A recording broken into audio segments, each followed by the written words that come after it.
শহর যখন গভীর ঘুমে আচ্ছন্ন, কর্ণফুলী নদীর তীরে অন্য এক পরিবেশের সূচনা হয়।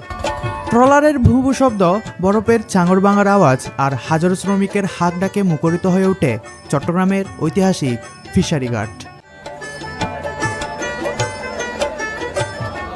প্রায় 200 বছরের পুরনো এই ঘাট কেবল একটি বাজার নয়, বরং চট্টগ্রাম ইতিহাসের এক অবিচ্ছেদ্য অংশ।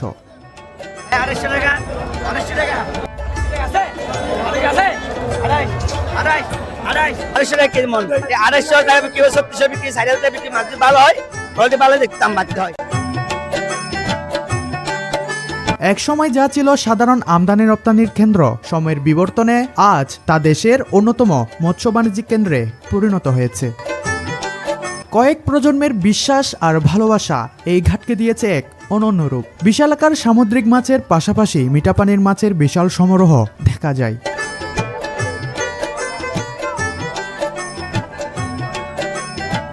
চুনমা মাছ হচ্ছে 550 টাকা কেজি, আর আর মাছ হচ্ছে 650 সমুদ্রের। সাগরের মাছ আমরা দাদার তো অপশন দিয়ে আনি। এটা কাদার মাছ 250 টাকা কেজি, এটা সিলভার কাপ, এটা ব্রিগেড মাছ। ব্রিগেড মাছ আমরা 220 টাকা, সিলভার আমরা 200 টাকা। আমরা যার থেকে যেমন পারি তেমন বিক্রি, আমাদের মাছ বিক্রি করা দরকার। পাইকার খুচরা বুঝে যাবে না, পাইকার বলে আমাদের মাছ বিক্রি করা দরকার।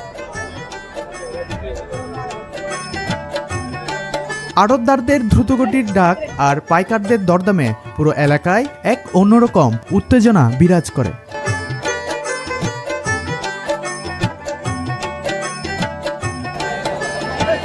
ফিশারি ঘাট আজ হাজারো মানুষের অন্নসংস্থানের বড় উৎস।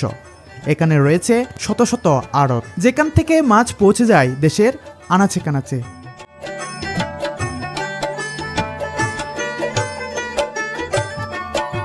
এক পাশে মাছের আঁশ ছাটানো থেকে শুরু করে মাছ ফিস করা, এই নিয়ে ব্যস্ত কিছু মানুষ।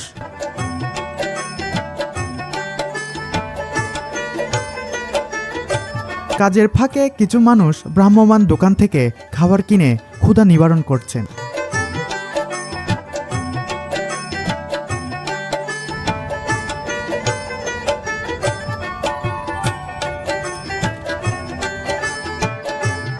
আধুনিকতার ছোঁয়ায় অনেক কিছু বদলে গেছে, কিন্তু ফিশারি ঘাটের সেই চিরচেনা কর্মব্যস্ততা আর মানুষের প্রাণ চাঞ্চল্য আজও অমলিন। এটি যেমন চট্টগ্রামের অর্থনীতির চাকা সচল রাখছে, তেমনি আগলে রেখেছে কয়েকশো বছরের পুরনো ঐতিহ্য। ফিশারি ঘাট মানেই কেবল মাছের বাজার নয়, এটি চট্টগ্রামের খেটে খাওয়া মানুষের পরিশ্রম, আবেগ আর ঐতিহ্যের যেন এক জীবন্ত ক্যানভাস।